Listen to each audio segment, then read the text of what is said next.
você só me deixa decepção. Deixa decepção. Aê, agora foi. Pronto, o Léo ficou feliz que foi gravado na pose de quebrada aí. Não é pose de quebrada, né? Tem que ver com o Thiago Ventura. O Thiago Ventura que tem essas nomenclaturas. Aí, gente da gravação. Hoje a gente vai terminar nazismo, que eu fiquei devendo para vocês na última aula, e vai ver a Guerra Civil Espanhola e, por consequência, todo o governo do Francisco Franco.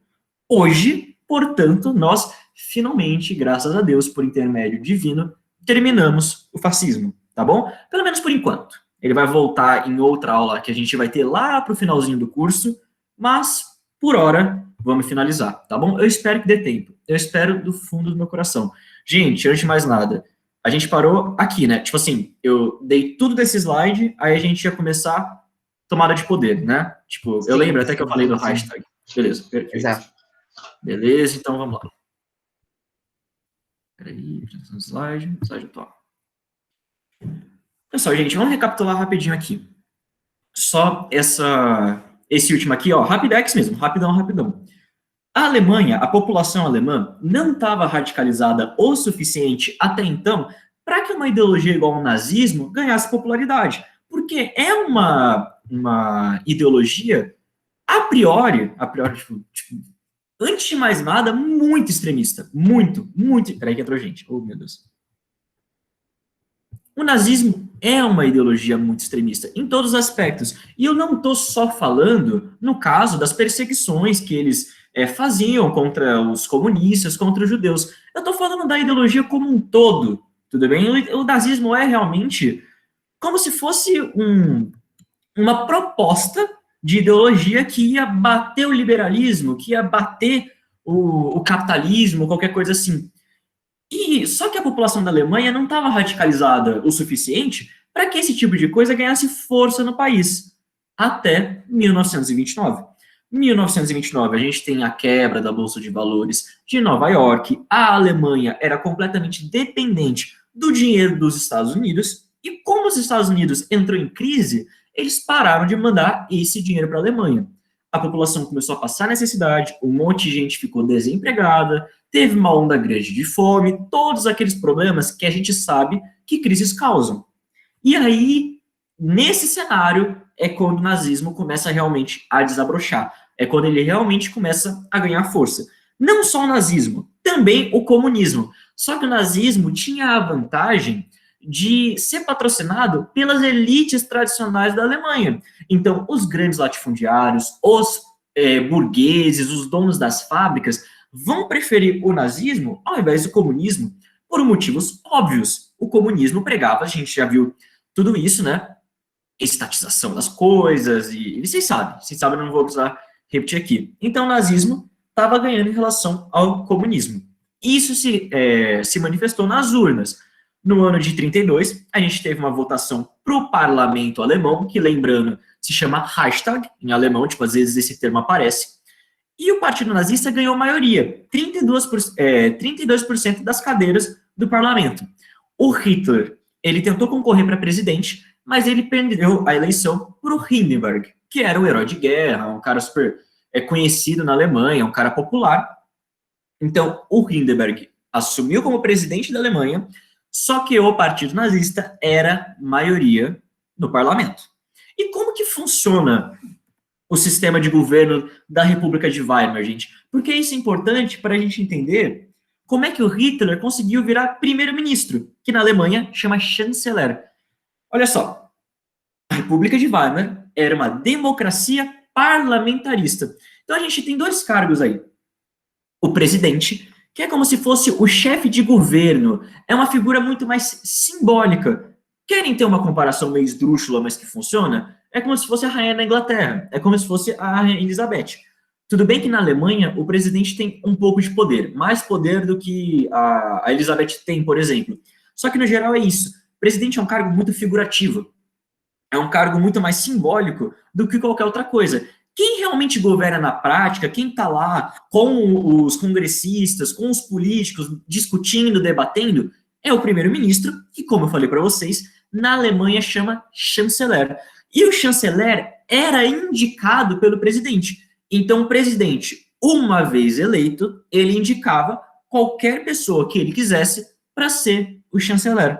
E aí, olha onde mora a maracutaia, olha onde mora a treta. Qual era o partido que era majoritário na Alemanha nesse momento? Partido nazista. Então, teve uma puta de uma pressão pro Hindenburg nomear o Hitler como chanceler.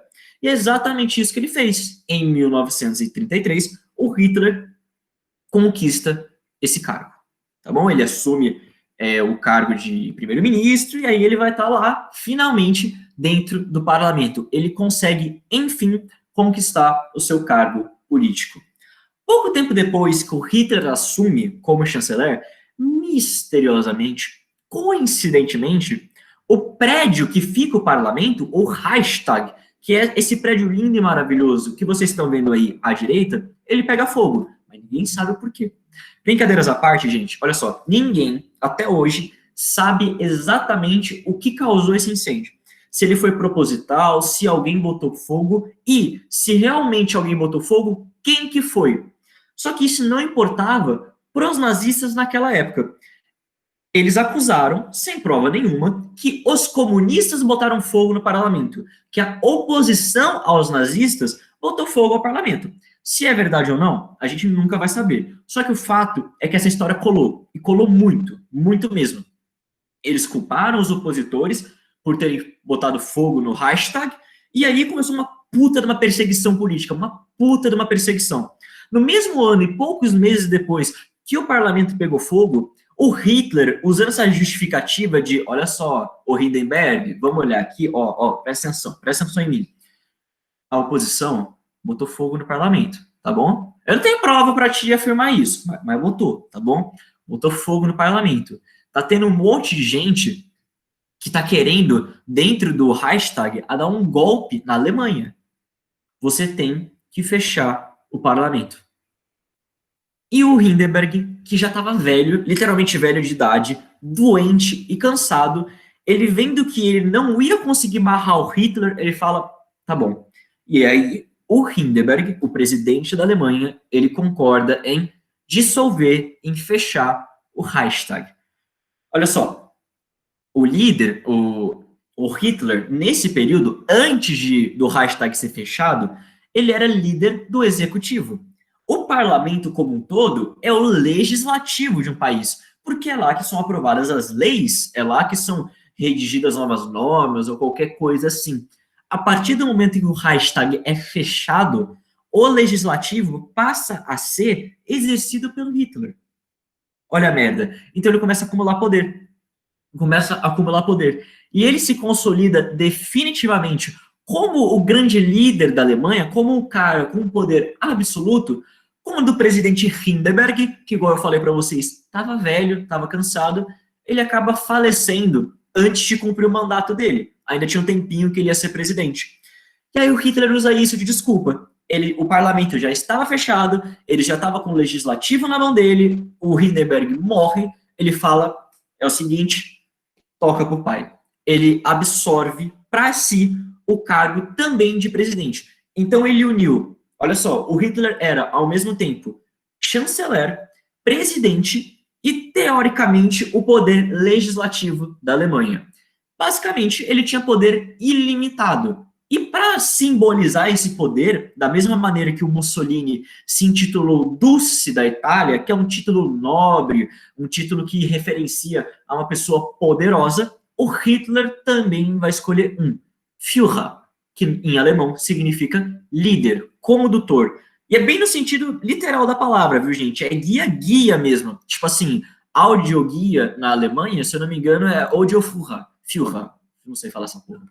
Mas enfim. Então, tipo, é bem nesse sentido mesmo, é de alguém que mostra o caminho, tá bom? Então, Hitler agora tinha poder absoluto dentro da Alemanha. E a partir do momento em que ele se intitula Führer, ele começa, a democracia alemã morre, tá bom? Ela não existe mais, e aí o Hitler meio que troca de sistema. República de Weimar deixa de existir, e começa o terceiro Reich. Lembrando que Reich significa império, também governo em alemão, que vai de 1933, quando Hitler se tornou Führer, até 1945, na morte do Hitler. Tá bom? O que acontece de importante durante o período do Terceiro Reich? Primeiro, a repressão aumenta pra caralho. A repressão, que já era grande, veja bem, o Hitler já tinha perseguido opositores políticos, tá? Ele tinha fechado o parlamento, ele conseguiu fazer isso.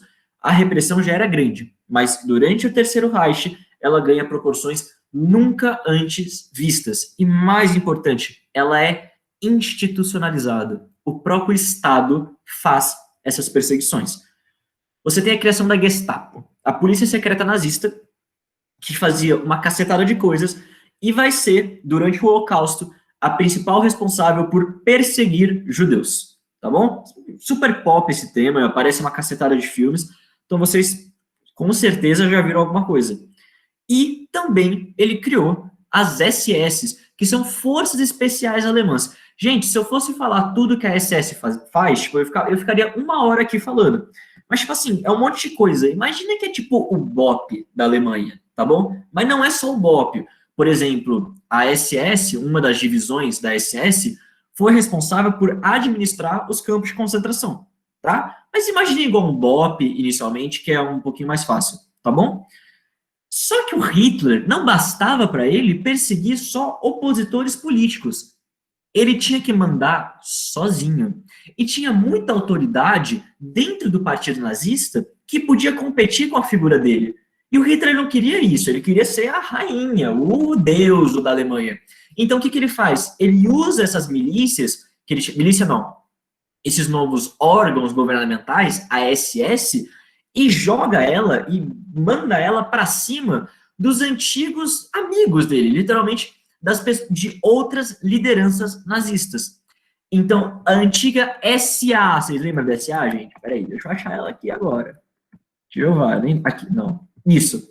Lembra dessa SA, que era uma milícia nazista? Então, ela ainda existia. O Hitler, com medo que o líder da SA, o Heinrich Röhm, não sei falar o nome dele, ele rivalizasse com a figura dele, ele manda a SA combater a SS e, por consequência, o próprio Röhm. Ele é morto, a SA é desmantelada. Então, rapidinho, Hitler criou a SS, é tipo o BOP da Alemanha, o BOP nazista, e ele mandou essa SS caçar qualquer pessoa, qualquer liderança nazista que rivalizasse com a autoridade dele, tá bom? Para isso, ele caçou o Ernst Röhm, que era uma figuraça do partido, e, por consequência, a antiga SA, a antiga milícia nazista, que estava sendo liderada justamente pelo Röhm, tá bom? Um pouquinho complicado, mas nada impossível de entender, tá bom? O que eu falei para vocês, a repressão aumenta, o multipartidarismo é completamente abandonado, e mais importante do que isso, uma coisa que eu quero trazer aqui para vocês, a censura nesse período era uma coisa inacreditável. Assim, sem precedentes na história da humanidade. Toda cultura, toda obra, toda arte que fosse contra qualquer ideal nazista era perseguida e destruída. Aí à direita vocês têm uma figura hiper emblemática, tipo, super forte, que é uma queima de livros em Berlim, que aconteceu no ano de 1934. Não é só livro que foi queimado e tal. A arte, no geral, também foi muito censurada. E a censura seguiu o critério do Hitler, em pessoa. Ele mesmo falava, olha só, eu quero que essa obra vá para o Museu de Berlim, mas essa não, essa daí você vende. Gente, tudo que não fosse clássico, literalmente clássico, no sentido artístico da palavra, da divisão da história da arte, era perseguido. Então, modernismo, por exemplo, o Hitler odiava o modernismo. E todas as obras, todas não, mas tipo, a imensa, eu não sei se foram todas, mas eu imagino que sim. O modernismo como um todo foi combatido. Gente, o Hitler chegou a vender para outros países obras do Van Gogh. Tipo, não era qualquer pessoa, tá ligado? A porra do Van Gogh, tá ligado? Ele achava que aquilo era, sei lá, arte de segunda categoria ou qualquer coisa assim. Aí ele organizou uma cacetada de leilão, queimou um monte de obra, foi uma merda, foi terrível. Ainda no tema da censura, da manipulação das ideias, além dessa parte de você impedir o acesso de pessoas a ideias, a obras que não compactuam com o nazismo, você tem também a propaganda nazista. Foi uma das coisas mais bem feitas da história da humanidade. O mesmo cara que cuidava da propaganda Cadê esse troço agora? Ah, Jesus. Leprechaun, Drexler, Nacional, cervejaria, ficou preso. É ainda no terceiro Reich. No terceiro Reich? Não, é que eu queria mostrar onde é que tá o Goebbels. Ah, sei lá, gente, eu coloquei ele em algum lugar no slide. Mas, enfim, o Goebbels era o cara que estava à frente da propaganda nazista desde o começo do partido, desde o começo do partido.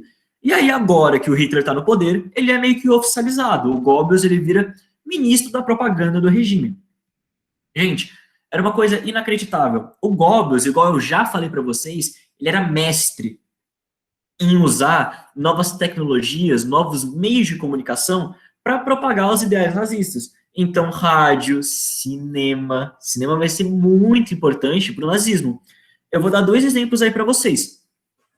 Na verdade, todo mundo ama Titanic, porque todo mundo ama Leonardo DiCaprio, aquele filme lindo, maravilhoso, I'm Flying, Jack, I'm Flying.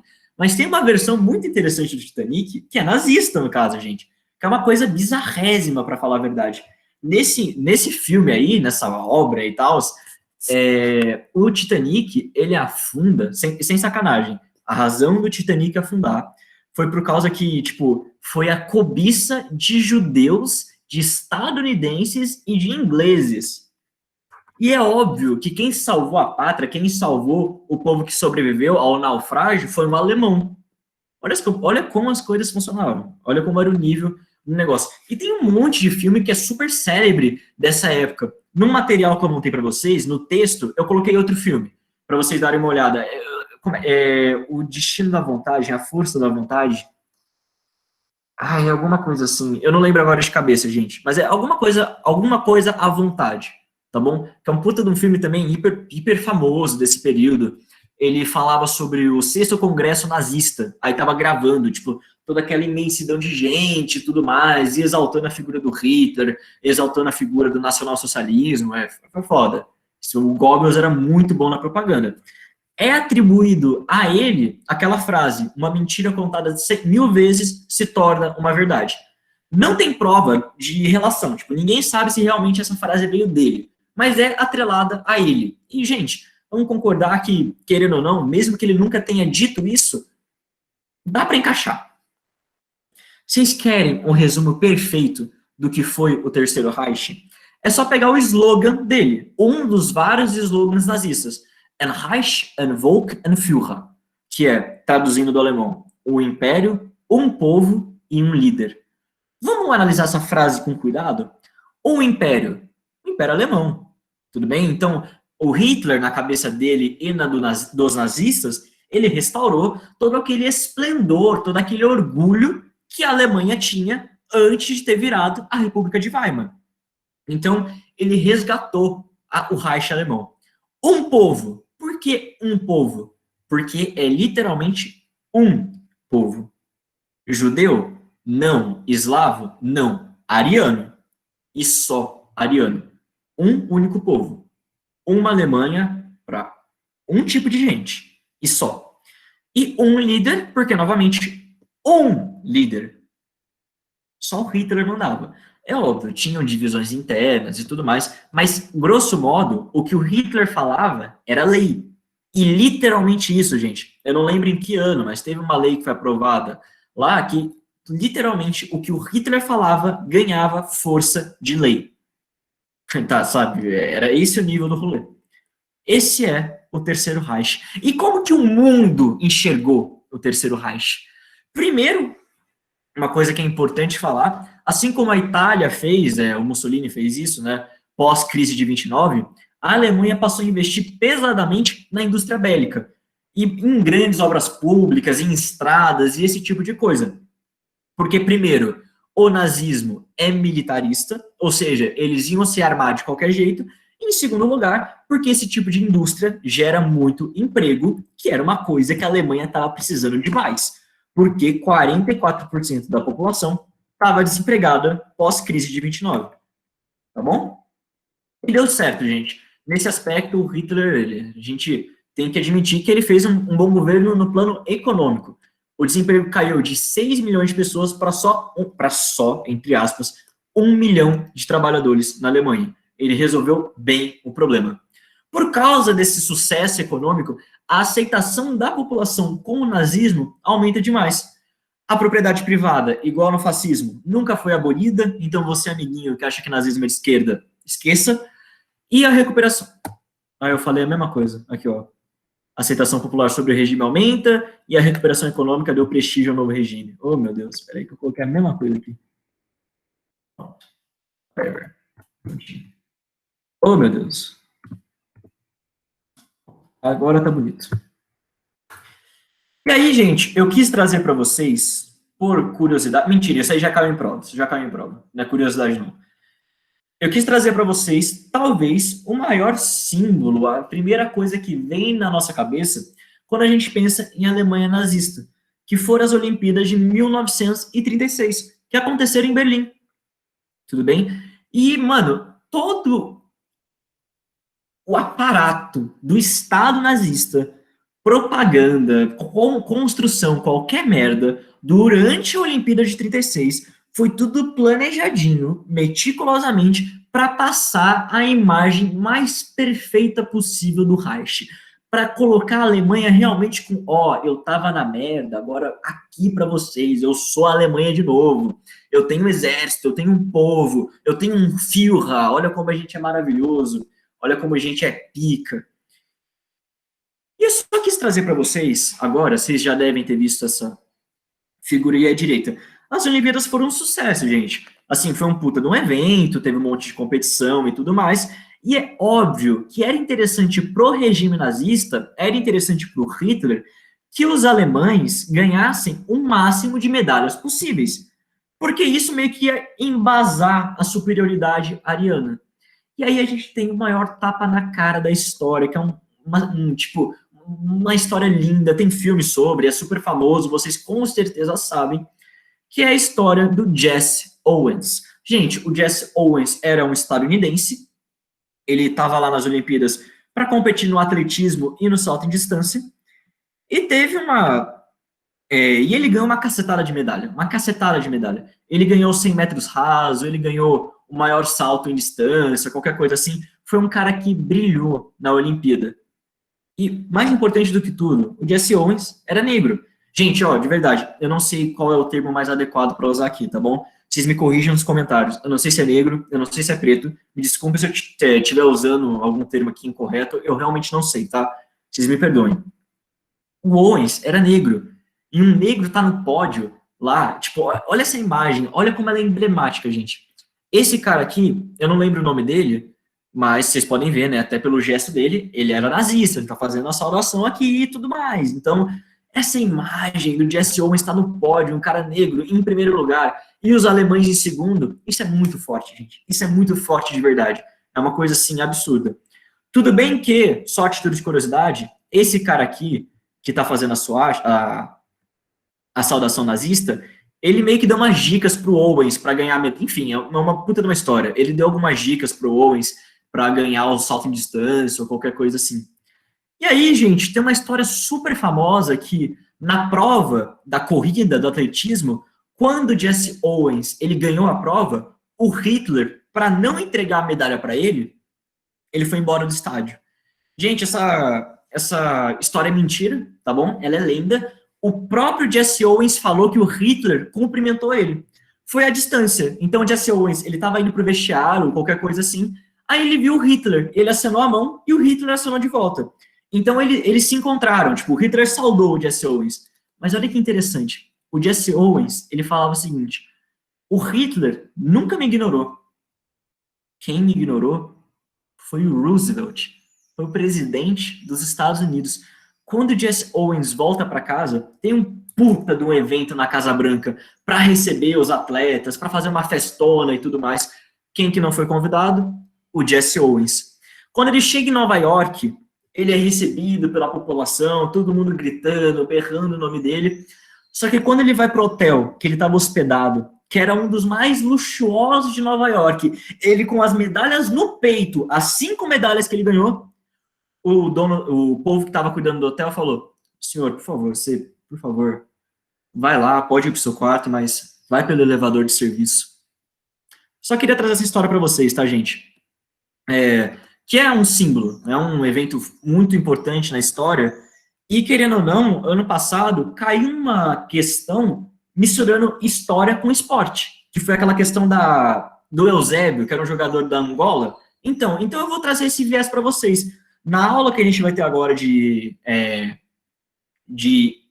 Guerra Civil Espanhola, a gente também vai ter uma coisa parecida com isso, tá bom? Quem que estava nessas Olimpíadas? Tava gente dos Estados Unidos, tava gente da Inglaterra, da França, e por que eles não falaram nada? Eles estavam vendo que o nazismo estava avançadíssimo, eles estavam vendo que o Hitler queria porque queria uma guerra, queria porque queria uma revanchinha aí. Por que eles fizeram nada? Porque eles não achavam que o nazismo ia ser ameaça. Eles achavam que é uma coisa passageira, que ia acabar alguma hora. Ao contrário do comunismo. Então, Inglaterra, Estados Unidos e companhia tinha muito mais medo do comunismo do que no nazismo. Então, eles meio que foram coniventes com o nazismo por um tempo, porque eles estavam mais preocupados com o avanço da União Soviética.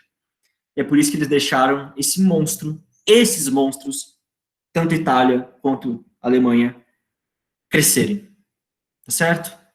Gente, é isso. Terminamos a aula de nazismo, vamos rapidinho para a Guerra Civil Espanhola. Antes de mais nada, alguma dúvida até aqui? Deixa eu ver o chat.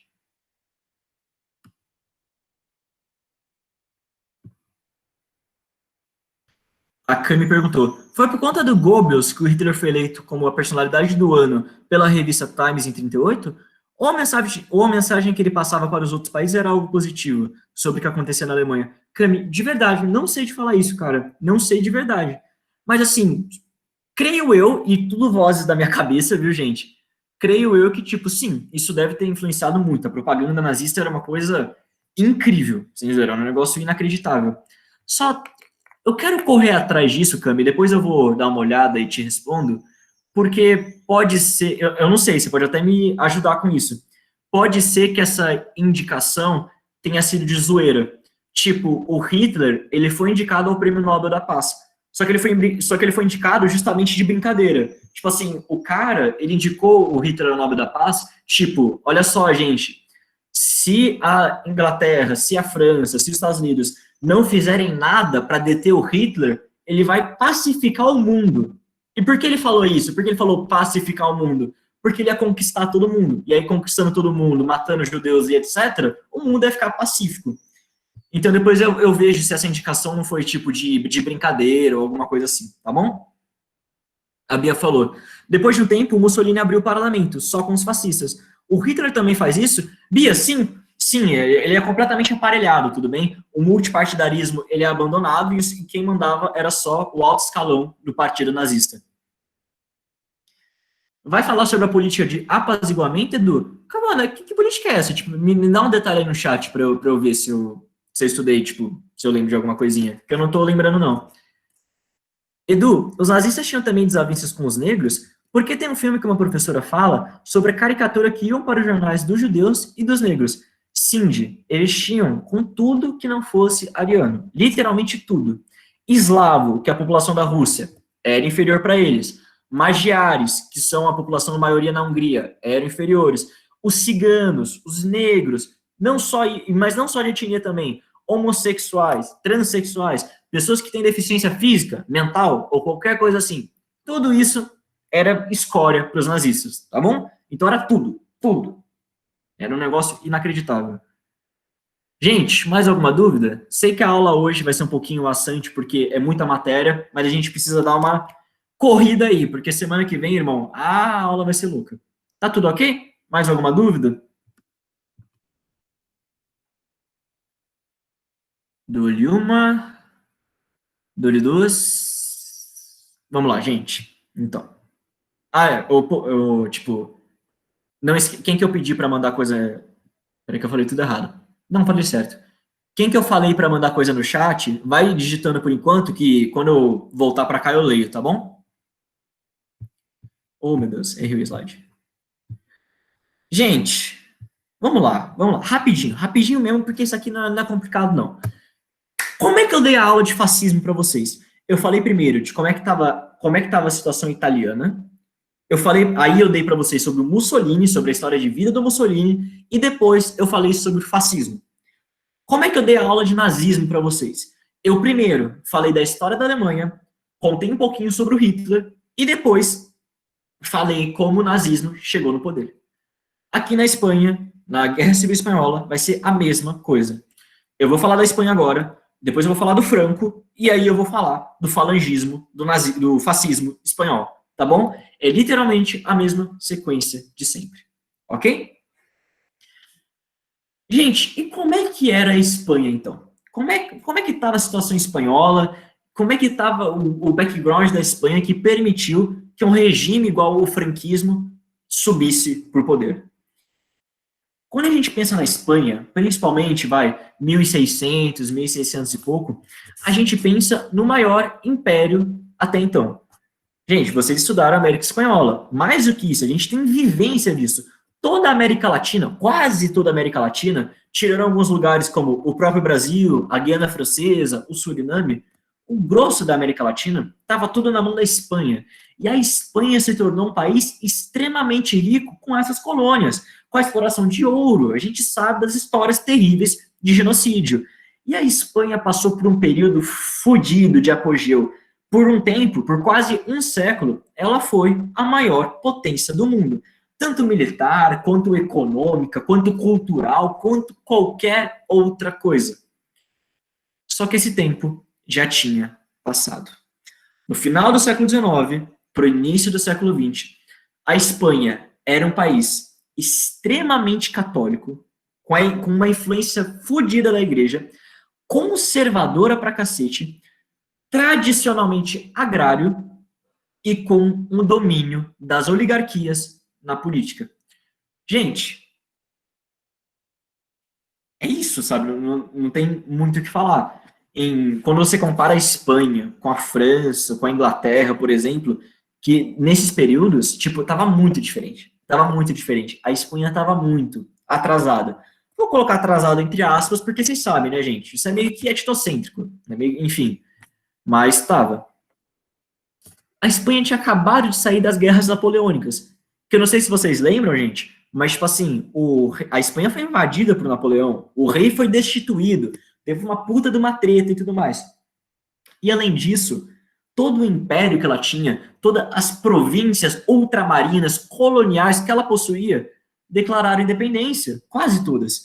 Vocês devem ter estudado, não, vocês com certeza estudaram isso em América Espanhola, gente. Os libertadores da América, o Simão Bolívar, por exemplo, que foi responsável por libertar a Bolívia, o Peru e mais um monte de outros países. Então, a Espanha não tinha mais aquele prestígio que ela tinha antes, ela estava perdendo as suas colônias, ela tinha poucas colônias agora sob o domínio dela, e ela ainda não tinha aderido massivamente ao liberalismo. Ainda era um país muito conservador, um país muito católico, em que a igreja influenciava diretamente na política. Ainda era um país pouco industrializado, com uma oligarquia agrária que também dominava o campo político espanhol. Essa era a situação da Espanha. E nesse cenário de ser muito tradicionalista, de ser muito conservadora, a gente teve uma coisinha chamada guerras carlistas. Gente, guerras carlistas, olha só, é fácil de entender. A Espanha não era conservadora? A Espanha não era tradicional? Piriri pororó? Guerra carlista nada mais foi que guerras travadas entre liberais e entre conservadores. Conservadores aqui chamados carlistas. Carlistas porque vinham da dinastia do rei da Espanha, que era Caro alguma coisa, não lembro o nome agora. Gente, é entre liberal e conservador. As guerras carlistas foram exatamente isso, tá bom? O slogan dos carlistas que eu trouxe aí para vocês é Deus, Pátria e Rei. Por que eu coloquei isso para vocês? Porque resume muito como é que era a Espanha no final do século XIX. Deus, porque a igreja tinha muita influência na política espanhola. Pátria, porque quem dominava a Espanha era conservador e, mais do que conservador, nacionalista. E rei, porque os carlistas eram monarquistas. Então, essas guerras aqui que aconteceram, nada mais eram do que, de um lado, um povo tentando fazer com que a Espanha se liberalizasse, mesmo que à força, e do outro lado, as mesmas oligarquias tradicionais da Espanha que estavam tentando ainda manter ela inalterada, manter a política da Espanha como ela sempre foi. Quem mais se deu bem nessas guerras foram liberais. E os carlistas, eles tiveram que chegar num consenso. A monarquia espanhola, lembrando que a Espanha era uma monarquia até então, ela teve que se submeter a uma constituição, tá bom? E aí um monte de reforma começou a acontecer.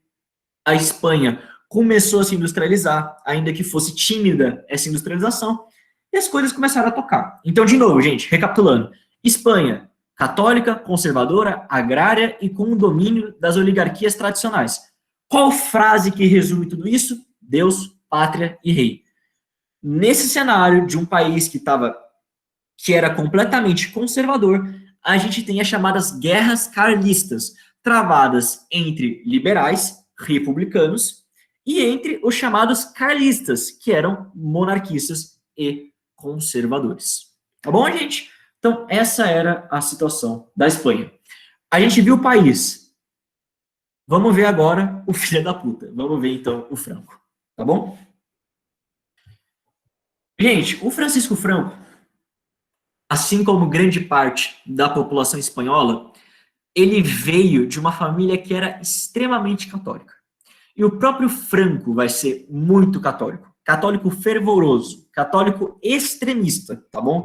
Vocês não estão entendendo o quanto esse homem era católico. Era católico, entendeu? Aqui, ó, vai Corinthians, vai católico. Era esse tipo de coisa.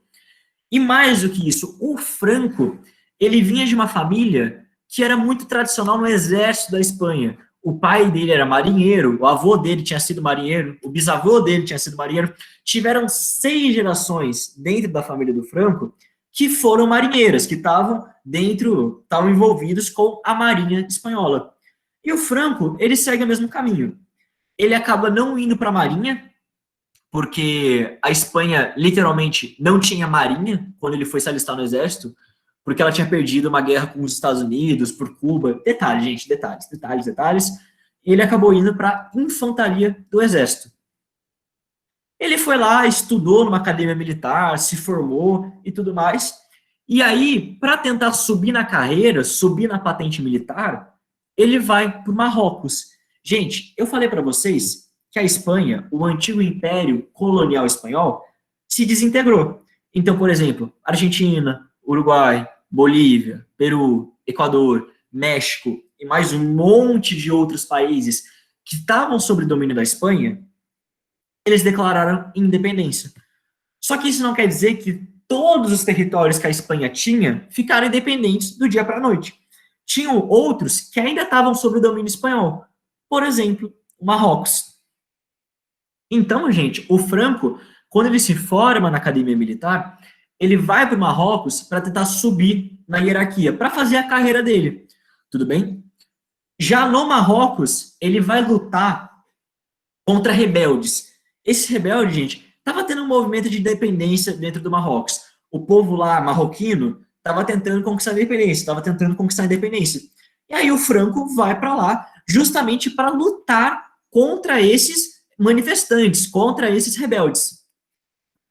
E a unidade que o Franco administrava, do exército espanhol, as tropas do Franco, eram conhecidas por serem extremamente violentas.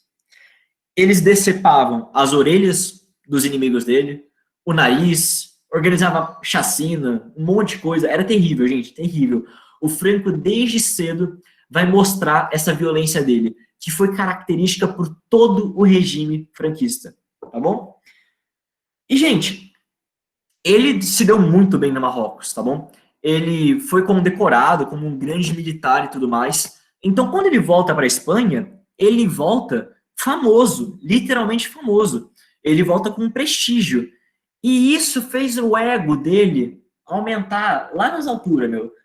Literalmente, o Franco começou a acreditar que ele era um enviado de Deus. O enviado de Deus que ia colocar a Espanha nos trilhos de novo. Gente, olha só como as coisas se encaixam. Olha como o fascismo, ele realmente tem isso. que o Mussolini falava? A Itália, hoje em dia, tá uma merda. Porque esse governo, ele é ineficiente, ele é corrupto. A gente devia estar igual a gente estava quando nós éramos o Império Romano, quando a Itália era grande. O que o Hitler vai falar? A Alemanha hoje em dia tá uma merda, cara. A Alemanha tá terrível, a nossa economia tá quebrada. A gente devia estar como éramos durante o Segundo Reich, durante o governo do Bismarck, quando nós ainda tínhamos honra. O Franco vai ser a mesma coisa. Olha como a Espanha tá, cara. A Espanha tá terrível, terrível, terrível. A gente devia ter o mesmo prestígio que a gente tinha quando a Espanha era um grande império colonial. Quando o Peru, Equador, Bolívia, Chile e companhia ainda estavam sob o nosso mandato, quando nós éramos a maior potência do mundo. E o Franco, achando, nessa ideia dele de eu sou enviado de Deus, ele vai pensar, eu, Francisco Franco, vou fazer de tudo para conseguir que a Espanha conquiste esse esplendor novamente. Tá bom? Então essa era a ideia do Franco. Quando ele volta para a Espanha, ele é promovido para general, que é um cargo alto, ele era novo, ele só tinha 33 anos. Isso não era normal para a época. O cara realmente subiu na hierarquia militar bem rapidinho. Tá bom? Gente, alguma dúvida até aqui? Tá tudo ok?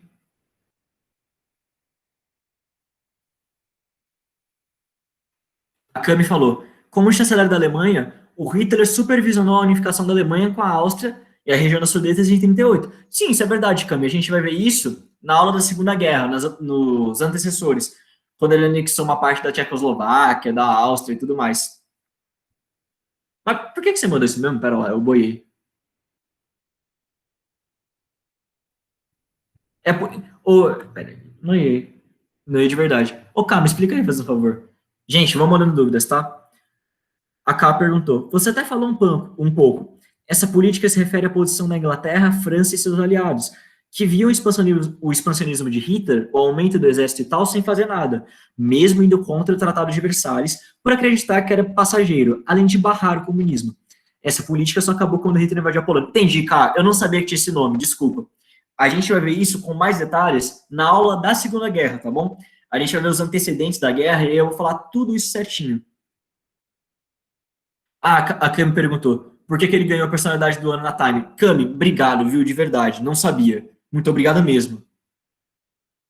O Léo perguntou, você pode repetir de novo essa parte do esplendor da Espanha? Posso, Léo. A Espanha era um dos maiores impérios do mundo até menos de 2 séculos atrás. Ela era ricaça, com todo o ouro que estava vindo da América, esse tipo de coisa.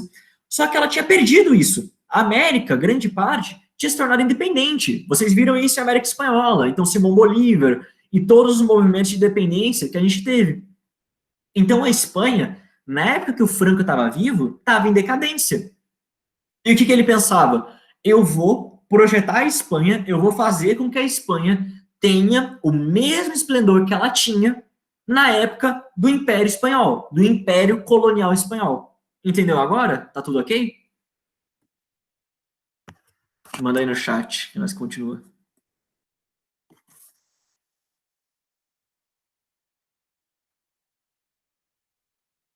Beleza, beleza. Gente, então bora continuar. Falei da Espanha, falei do Franco, agora vamos falar do fascismo.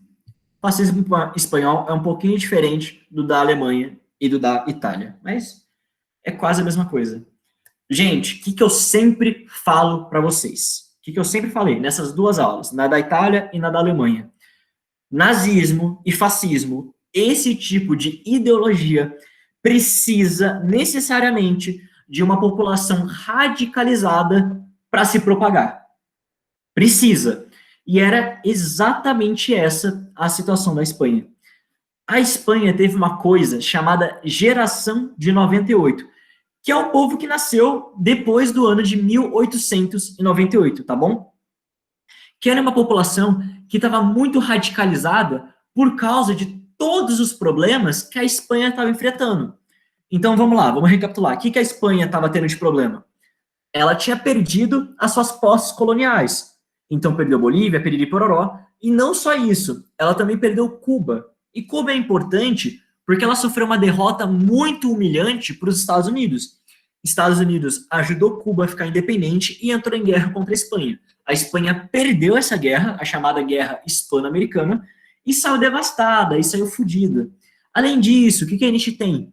A gente tem a epidemia de gripe espanhola, que eu já expliquei para vocês por que tem esse nome. Não surgiu na Espanha, mas vocês já sabem disso. A gente tem a epidemia da gripe espanhola. Então, a Espanha estava passando por um momento de muita instabilidade. Um monte de merda estava acontecendo. E a população, por causa desse cenário, acaba se radicalizando. Toda a população. Então, vamos lá. Os liberais se radicalizam. Eles vão mais para a área dos republicanos, dos anarquistas, dos socialistas, dos comunistas. Enquanto a ala conservadora também se radicaliza. Ela se alia, ela se junta à ala mais radical do exército, aquela ala nacionalista, ufanista, que era o caso do Franco. Então, toda a população se radicaliza, tanto para a esquerda quanto para a direita. A esquerda vai para aquela área republicana socialista e a direita vai para a ala nacionalista militarista do exército espanhol, que é onde o Franco estava. Tá bom? Então a população estava radicalizada. Socialismo estava pegando dentro da Espanha. Tinha muito movimento socialista, o povo estava pregando cartaz, estava falando, vamos fazer uma revolução, vamos fazer uma revolução, vamos fazer uma revolução. E o rei da Espanha, o Afonso XIII, que se escreve Alfonso, eu não sei porquê, mas enfim, escreve desse jeito, o Afonso XIII, ele estava com medo que os liberais dessem um golpe de Estado e depusessem a monarquia. Por quê, gente? Igual eu falei para vocês, a população se radicalizou e os liberais se aproximaram de causas republicanas e socialistas. Gente, nem república nem socialismo admite monarquia.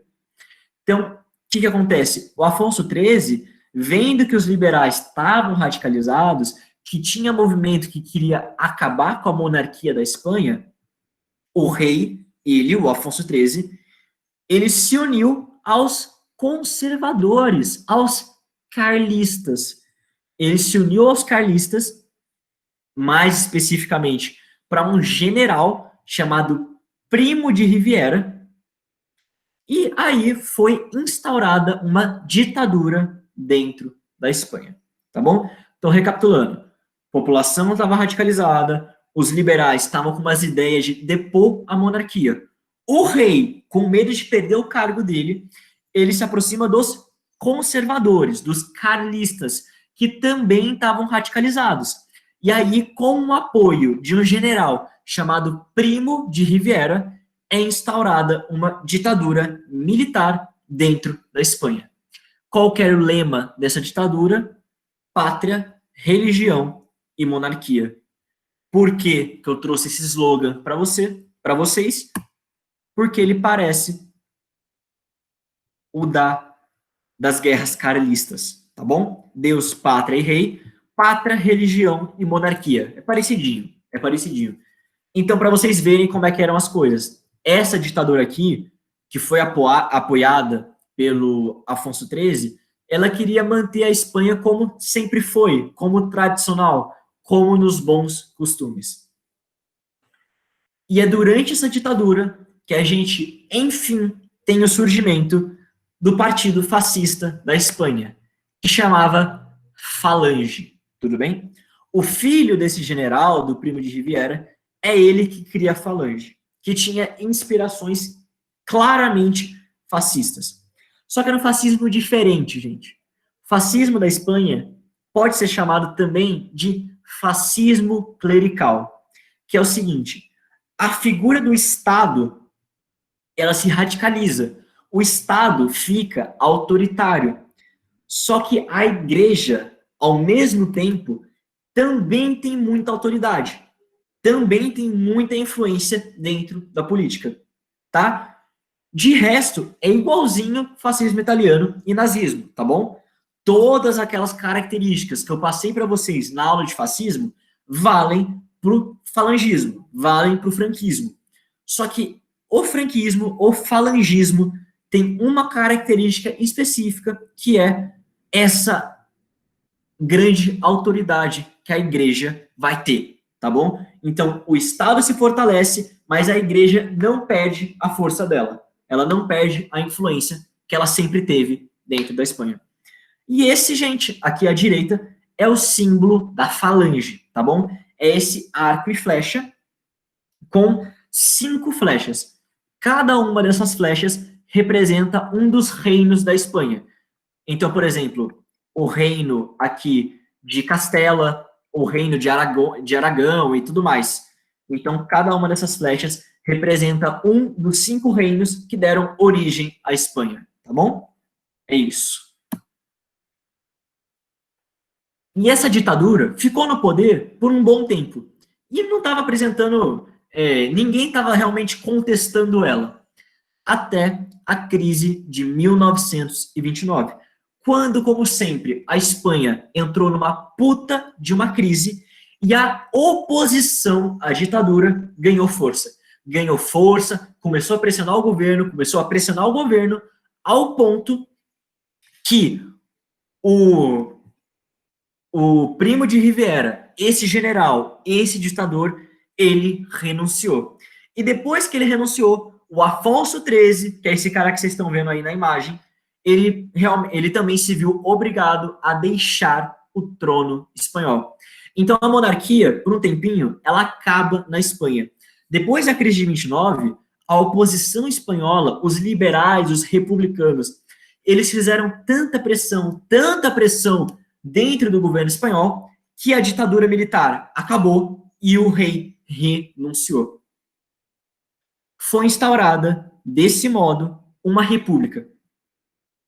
E essa república, gente, era pautada em características liberais, em características socialistas. Então, um monte de avanços aconteceram durante o período republicano.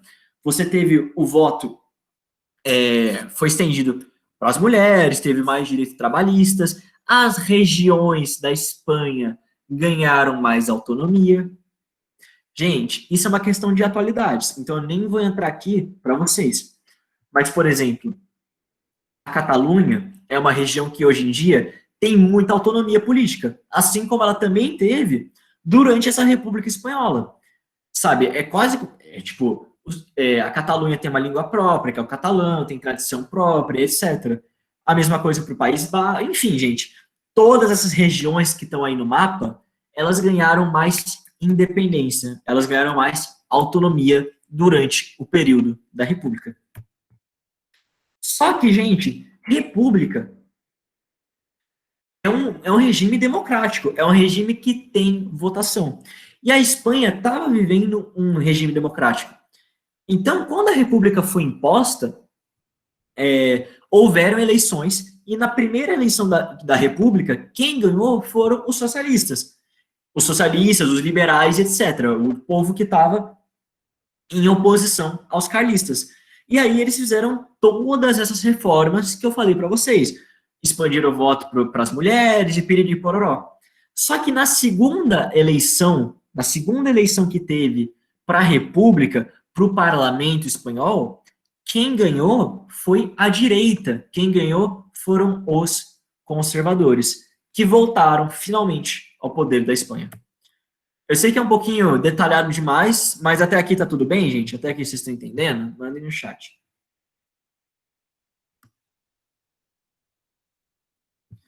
A Bia perguntou, mas tinha partido da ditadura? Via, eu não sei se explicar para você, exatamente se tinha partido ou não. O que eu sei é que quem mandava no governo, realmente, quem estava lá, eram os carlistas, eram os conservadores, tá bom? Aliás, antes da ditadura, era uma monarquia constitucional? Sim, Bia, sim. Ó, lembrando, o povo, a Espanha, virou uma monarquia constitucional depois das guerras carlistas, tá bom?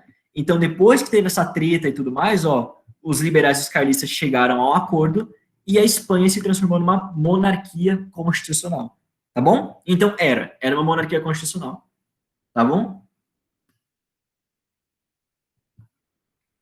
Gi, o que você não entendeu? Fala pra mim.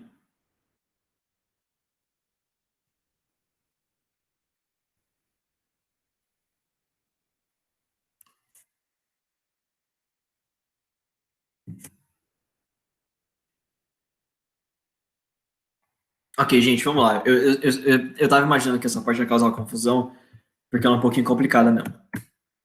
Vamos lá, olha só.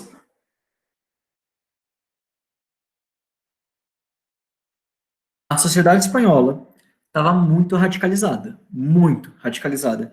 E tinha uma parte mais à esquerda que estava defendendo que a monarquia da Espanha fosse destituída, que o rei abdicasse e que fosse colocado no lugar dele uma república.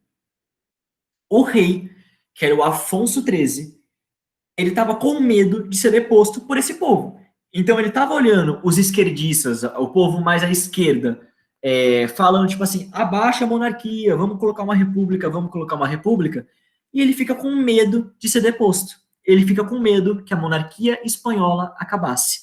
Então o rei se alia aos carlistas, se alia aos nacionalistas e começa uma ditadura. Essa ditadura não acabou com a monarquia. O Afonso XIII ainda era o rei da Espanha, só que quem mandava mesmo na prática, no governo, era o Primo de Rivera, que era um general, era um militar nacionalista carlista, tá bom? Então, na ditadura que o Afonso XIII impôs, quem que mandavam? Os carlistas, ok? Até então, tá aí. Essa situação da Espanha, e continua assim, gente, continua. Então, Papum, o Primo de Rivera, tomou o poder e instalou uma ditadura. Então, a Espanha agora era um regime ditatorial, ok? Ditatorial controlado por um carlista. Quando que essa situação vai mudar? Depois da crise de 1929. Depois da crise, o que aconteceu? A esquerda, que já estava radicalizada, se radicalizou ainda mais. E aí começou a botar mais pressão para o governo. Quem que era o governo? Era o Afonso XIII, que era o rei da Espanha, e o Primo de Rivera, que era o ditador, que era quem realmente tinha poder, que era o carlista. Ok? Então a esquerda começou a botar pressão. Começou a botar pressão. Começou a botar pressão, botar pressão, botar pressão, até que esse governo espanhol ditatorial, ele não aguenta. Com medo e tudo mais, o Primo de Rivera renuncia ao cargo, ele deixa a liderança da ditadura da Espanha, e pouco tempo depois que ele renuncia, o próprio Afonso XIII, com medo de ser perseguido, ele abdica do trono espanhol. Então, de novo, Espanha radicalizada, o rei espanhol, o Afonso XIII, estava com medo de perder o cargo, então ele se une aos carlistas e instaura uma ditadura na Espanha. Essa ditadura durou até um pouquinho depois da crise de 1929. Por quê? Porque a ala mais à esquerda começou a fazer pressão no governo. Pressão, pressão, pressão, pressão, até que o ditador Primo de Rivera renunciou do cargo e depois de um tempinho curto, o próprio Afonso XIII também saiu. A monarquia na Espanha, nesse momento, acabou. O Afonso XIII saiu. O que foi instaurado na Espanha? Uma república. Tá bom? Igual a gente tem no Brasil. Um regime republicano. E como é que funciona uma república? Pelo voto. Então a população foi às urnas, votou, e quem que ganhou a primeira eleição dessa nova república foram os partidos liberais, foram os partidos de esquerda. E eles ficaram no poder por um bom tempo, até o mandato deles acabar. Nesse mandato, o que eles fizeram? Um monte de coisa. colocaram o sufrágio universal, então agora as mulheres poderiam votar, eles deram mais autonomia para algumas regiões da Espanha, dentre várias outras coisas. Só que chegou uma hora que um mandato dos partidos de esquerdas acabou. Teve eleição de novo, igual tem em uma democracia, igual tem em uma república. E aí, quando teve essa nova eleição, no ano de 1933, quem ganhou a maior parte do parlamento, quem realmente levou as eleições, foram os conservadores, foram os carlistas. Vocês entenderam agora? Ficou claro agora? Eu sei que é um pouquinho, é bastante detalhe para só um slide, mas enfim. Mandem no chat. Por que eles abdicaram? Só por causa de pressão do governo? Não, Léo, tipo assim, mano, não é só por causa de pressão do governo. O povo tava caindo e matando, velho. O povo tava na treta. E se o Primo de Riviera e o Afonso XIII não renunciassem na base da amizade, ia ser na porrada, entendeu? Mas não era uma ditadura que era similar aos regimes dos outros países? Não, Léo. Ainda não é uma ditadura fascista. Ainda. Calma um pouquinho que a gente já chega lá.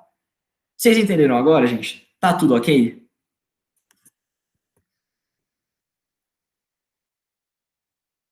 Mande no chat qualquer outra dúvida. Dou-lhe uma, dou-lhe duas, dou-lhe três. Vamos continuar. Ai, que ainda tem matéria. Vamos lá. Então, só uma última vez. Quem que ganhou as eleições de 33? Os conservadores. Os carlistas. A direita espanhola. Quem que não ficou feliz com essa vitória? O povo da esquerda. Por quê? Porque eles tinham acabado de assumir a República Espanhola. Eles tinham acabado de aprovar um monte de medidas. E aí eles perderam a eleição. Então a esquerda saiu do poder da Espanha, como em uma democracia. O povo conservador ganhou a eleição. Fazer o quê? Acontece. Só que tinha uma ala muito radical da esquerda que não aceitou bem essa vitória. E aí o que eles vão fazer? Eles vão fazer revoltas. Eles vão fazer levantes populares. Eles vão começar a descer a porrada. Onde? Em uma região da Espanha chamada Astúrias. Aqui, ó, bem no norte do país. Que é uma região que é rica em carvão mineral. Então, os conservadores ganharam as eleições de 33. Alguns esquerdistas é um termo muito pejorativo, né? Não era para ser, mas é. Algumas pessoas de esquerda, elas ficaram insatisfeitas com essa vitória e elas começaram um monte de revolta, um monte de rebelião aqui nas Astúrias. Quem que vai conter essa rebelião? Esse homem, Francisco Franco.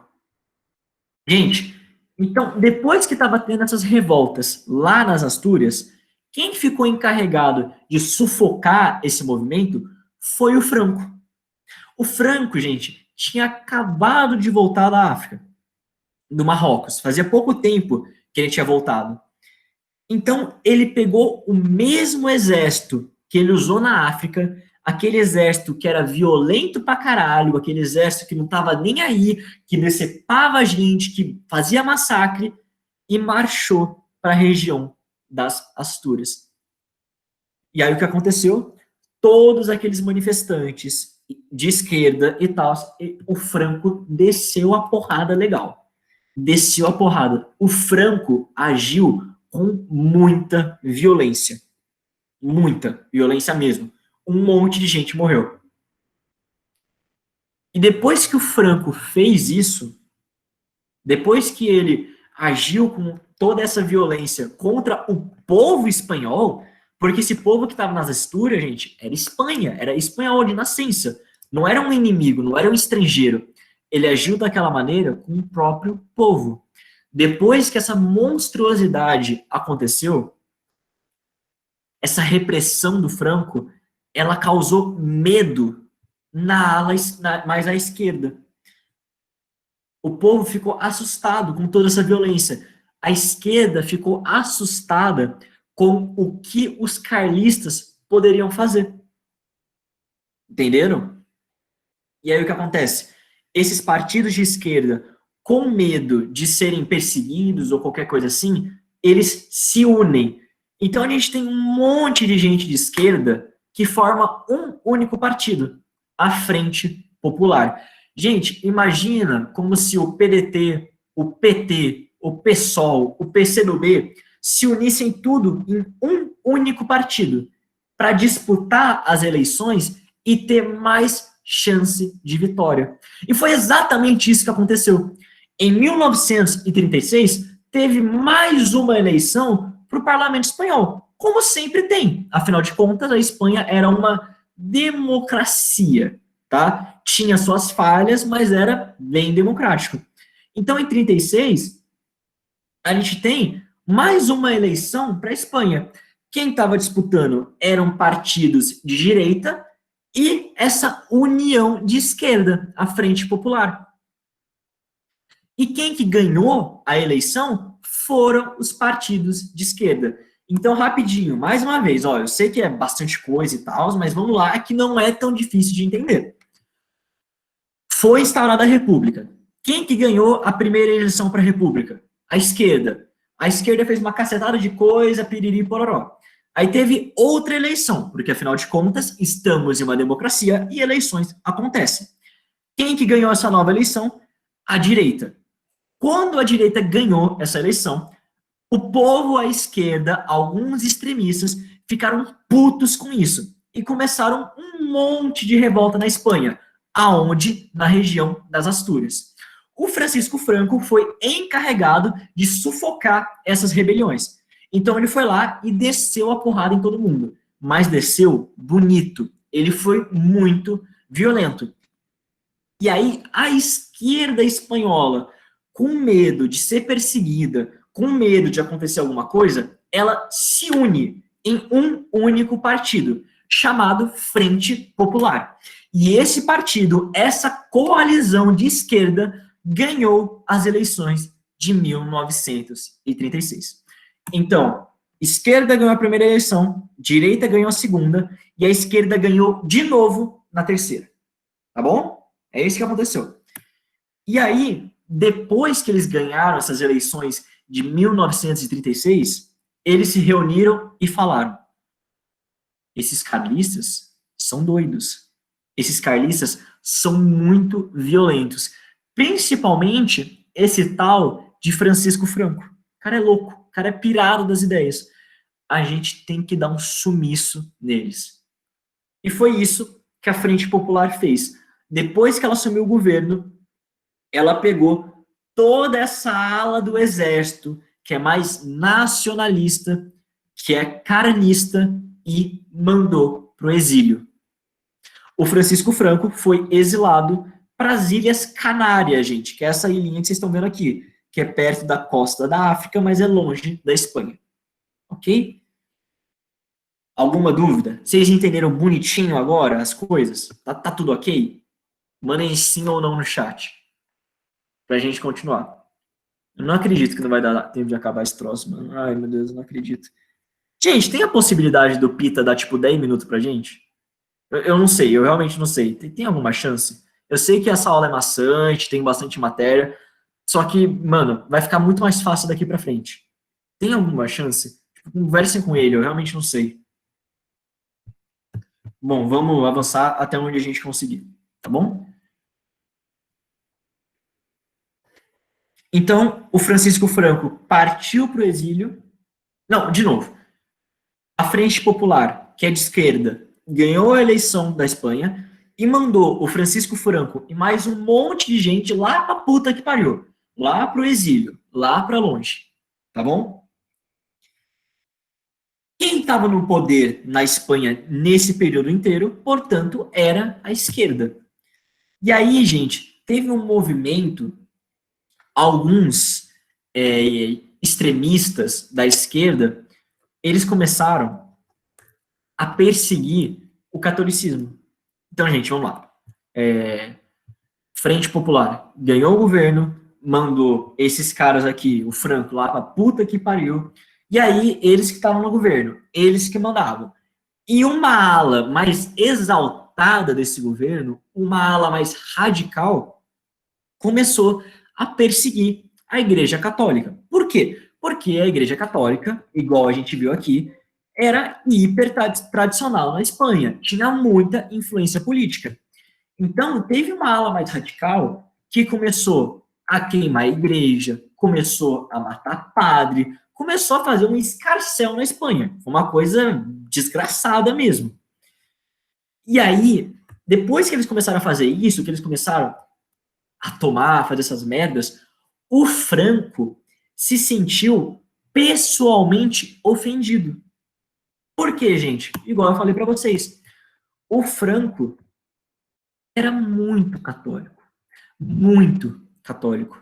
Então, quando essas pessoas de esquerda, mais extremas, começaram a queimar a igreja, começaram a matar freiras, o Franco pega aquilo para ele. Ele fica de pirraça, ele fica puto. E aí, o Francisco Franco, junto com um monte de general que tinha sido exilado, eles começam a planejar um golpe militar. Eles começam a planejar uma invasão à Espanha. Como é que eles vão fazer isso? A gente vai ver. Em meio a toda essa violência que a parte mais extrema da esquerda estava fazendo, que eles estavam queimando a igreja, que eles estavam matando o padre, o Franco e outros generais, eles decidiram agir e fizeram um pronunciamento. Gente, tomem cuidado. Pronunciamento é uma palavra espanhola, tudo bem? Não é pronunciamento de discurso, é uma palavra. E em espanhol, essa palavra significa que os militares iam fazer um golpe. Pronunciamento é um golpe via manifesto de desobediência ao governo. É basicamente o seguinte: o militar fala, eu não concordo com esse governo está errado e eu vou tirar ele do poder. Isso é um pronunciamento. Então, no ano de 1936, o Franco, ele foge das Ilhas Canárias e vai para o Marrocos, onde as tropas dele, que ele tinha, ó, lembrando, gente, o Franco lutou no Marrocos, o Franco se tornou militar no Marrocos. Então, ele vai para lá porque as tropas que eram leais a ele estavam todos no Marrocos, estava tudo lá. Então, ele vai para o Marrocos, chega lá pro exército e fala, ô, vocês lembram de mim? Pois é. Vocês ainda estão comigo? E aí o povo fala, tamo, Franco, tamo com você é lindo e maravilhoso. E aí, qual que é a ideia do Francisco Franco? Gente, o Marrocos é essa região aqui da África. É isso aqui. Vocês veem que ele é muito próximo da Espanha? Gente, olha só, essa região aqui, vocês já devem ter ouvido falar, obviamente, é o Estreito de Gibraltar. É pertinho, é menos de 40 quilômetros entre o ponto mais extremo do Marrocos e o mais extremo da Espanha. Então, a ideia do Franco, ele foge das Ilhas Canárias, vai para o Marrocos, que é onde estavam as tropas dele, e aí a ideia dele é atravessar o Estreito de Gibraltar e ir para a Espanha, literalmente em expedição militar. Só que ele, sozinho, não ia conseguir fazer essa travessia. Para quem que ele pede ajuda? Cadê? Aqui. Ele sozinho não ia conseguir fazer essa travessia. Para quem que ele pede ajuda? Para o Hitler e para o Mussolini. Tá bom? E por que que a Alemanha e a Itália aceitaram ajudar a Espanha? Porque, gente, tanto a Alemanha quanto a Itália, tanto Mussolini quanto Hitler, sabiam que era questão de tempo até uma guerra começar na Europa. Uma guerra aos moldes da Primeira Guerra Mundial. Porque tanto o fascismo quanto o nazismo, como a gente já viu, são ideologias expansionistas. Então o Hitler e o Mussolini iam querer expandir seus impérios. Eles estavam com essa ideia. Então, eles entram na Guerra Civil Espanhola para literalmente testar armas e estratégia. É na Guerra Civil Espanhola, por exemplo, que pela primeira vez na história, os novos aviões da Luftwaffe, que é a Força Aérea Alemã, eles são usados. Então, Itália e Alemanha, eles entram na Guerra Civil Espanhola meio que como um aquecimento para a Segunda Guerra Mundial. Então, a partir do momento que o Franco atravessa o Estreito de Gibraltar com a ajuda dos nazistas e dos fascistas, começa a Guerra Civil Espanhola. Tá bom? Gente, cara, eu queria muito terminar isso hoje, mas eu não vou segurar vocês de verdade, tá bom? De verdade mesmo, é injusto cupita e tudo mais. A Bia falou, epidemia de gripe, polarização política, regimes autoritários, conservadores e católicos. É aula de franquismo ou de atualidades, Bia? Como já dizia Cazuza, eu vejo o futuro repetir o passado, mas enfim. A única coisa que é foda nessa é a Covid, né? Puta que pariu, velho. Mas enfim. Gente, vocês estão liberados, cara. Tipo, eu não vou segurar vocês de verdade. Eu queria terminar essa aula hoje para ficar mais fácil na próxima. Mas eu acho que eu vou acabar dividindo a aula da Segunda Guerra em duas partes, aí fica um pouquinho mais de boa, tá bom? Tudo ok, gente? Vocês entenderam? Ó, daqui a pouco eu já coloco a lista de exercícios lá no Cujo para vocês. Tá tudo ok? A gente acaba aqui por hoje. A Cami perguntou, alguma dica de filme, podcast, algum texto? Então, Cami, eu ia falar para vocês isso daqui a pouquinho. Tipo assim, era no próximo slide. Tem um livro hiper famoso, chama Para Aqueles que os Sinos Dobram. Em inglês, For Those Who Bells Tune, que é tipo, também virou uma música do Metallica e tudo mais. E ele conta muito isso. Tem outra coisa, tem um documentário no YouTube que é literalmente você digitar Guerra Civil Espanhola documentário que vai aparecer lá. É um dos primeiros, tem 50 minutos, é focado no Francisco Franco. É muito bom, recomendo também. E mais alguma coisa? Não, esses dois. Então esse livro, esse documentário. A Cami falou, tem uma música do Raul Seixas com esse nome? Tem. É uma música do Raul Seixas que tem esse nome, e a versão dela é em inglês, que é do Metallica. Gente, tem tanta coisa legal que eu deixei de contar para vocês, que vocês vão ver depois, mas vai ser legal, tá bom? A Bia perguntou, Edu, a gente pode culpar a crise de 29 pela onda de regimes totalitários, nazismo, fascismo e franquismo? Bia, não. Culpar é uma palavra muito forte. É muito forte mesmo. Eu concordo com você quando eu digo que ela facilitou. Ela facilitou. Sem a crise de 29, certamente esses regimes não iam assumir o poder. Só que é muito foda você culpar uma crise pelo nazismo e pelo fascismo. Porque, querendo ou não, quem é o grande culpado pelo nazismo? É o Hitler, cara. Sabe? Tipo, foi ele que propagou aquela ideologia de merda. A população também, em grande parte, aceitou aquilo. Então, culpar só a crise de 29 é muito forte. É muito forte mesmo. Ela ajudou, mas não é a única culpada. Tá bom? A Cami perguntou, o filme O Labirinto do Fauno fala por cima do regime do Franco. Gente, eu vou me adiantar aqui. Eu não queria falar porque é surpresa, mas enfim. A dona Clotilde, do Chaves, sabe, a bruxa de 71, ela lutou na Guerra Civil Espanhola. Ela pegou em armas, ela foi pra porrada. E eu não lembro, tem uma entrevista dela que é muito boa, que ela fala disso, tá bom? Tem um relatinho dela, depois vocês procurem, tá bom? Pois é, gente, eu não queria falar agora para não estragar a surpresa. O George Orwell, que foi o cara que escreveu 1984, também lutou na Guerra Civil Espanhola. Ele era trotskista. E tem um monte de texto dele sobre a guerra, tá?